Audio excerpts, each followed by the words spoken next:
kabalita, ngayong araw ng mga santo, patuloy na makakaranas ng masamang panahon ang ilang bahagi ng Luzon dahil sa binabantayang low pressure area at shear line. Base sa rainfall forecast ng Metro Weather, sa mga susunod na oras ay uulanin pa rin itong Northern Luzon, Central Luzon at Southern Luzon. Posible ring muli ang ulan dito naman sa Visayas at sa Mindanao.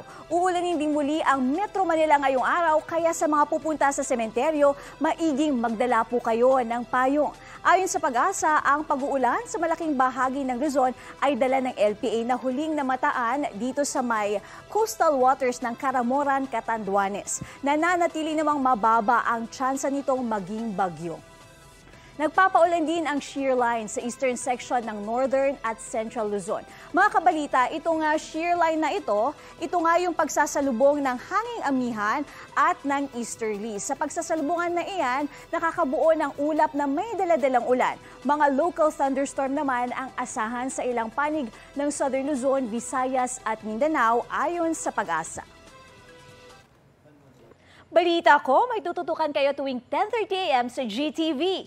Alamin ang mahalagang balita at impormasyong dapat ninyong malaman sa Balita Ko. Tuwing Lunes hanggang Biyernes, mag-subscribe din sa GMA Integrated News sa YouTube.